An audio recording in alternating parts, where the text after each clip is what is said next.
xisbiga mucaaridka ee wadani ayaa xafiisyadii Abid ugu badnaa ka furtay xarunta gobolka Togdheer ee Magalada Burco waxaana cadadka tirada xafiisyadana ay gaadhayeen ilaa iyo 74 xafiis oo kala duwan waxaana halkaasi ka hadlay mas'uuliyiinta xafiisyadani oo ku bogaadiyay hogaamiyaha xisbiga mucaaridka ee wadani Xirsi Cali Xaaji Xasan iyo xulafadiisa sida ay ugu heelan yihiin inuu xisbigu keeno isbedel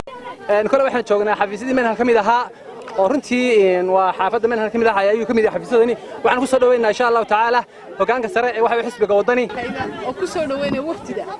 xafiiska igu soo booqatay oo hogaamiye iyo xogayiye dadka iyo gudidiyo wixii kastaba kamid tahay fadxdayada sharafta leh annagoo furnay xafiiskii xisbiga intan iyo in ka badan insha Allah bidbillahi kariim waxaan rajaynaynaa inaan u shaqeyn doono xisbiga wadani ee gobolka Togdheer gaar ahaan degmada Burco waxaan leeyahay wadankaba wadani baa watiyo wiilal khayr qaba ee wakiilada hormuudkoodiba way laheen diray cirwaani waayay ilahan qaranka wiiqayn billahi tawfiiq gacmo furan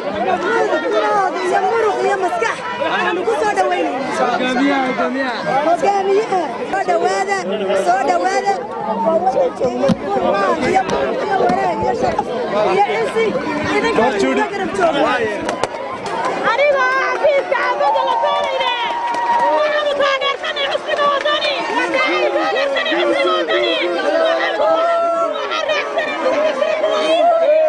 geesta kale waxa iyaguna dhankaasi mahadcelin ka bixiyay hogaamiye Xirsi Cali Xaaji Xasan iyo xulafadiisa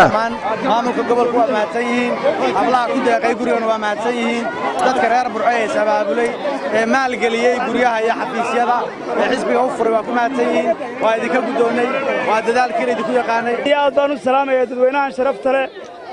iyo xafiiskan loo furay xisbiga wadani ee sida tumurca loogu furay ee halkan dhinacayga taagan yahay odayaasha ugu waaweyn gobolka Togdheer Axmed Mursal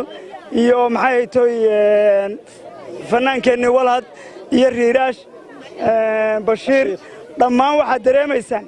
war qofulkii waa la inaga jabiyay hadii la idinku yiri xisbiga kulmiyoon baynu waligeena ahaanayna qofulkii gabilay baa inaga jabisay Hargeysa inaga jabisay waxa inaga jabisay saaxil baa inaga jabisay annaguna handaraabkii baanu idinka saaray soo dareera gurigan wuxuu ku yaalaa xaafadda manhal buu ku yaalaa waa guryaha ugu ballaaran gurigan waxaa ku deeqay Safiya Maxamed Jaamac iyo kooligeeda ama ururkeeda garabka haweenka waxaan leeyahay hogaamiye iyo xogaye ku soo dhawaada Maxamed Joker telefishinka caalamiga Ariel TV Burco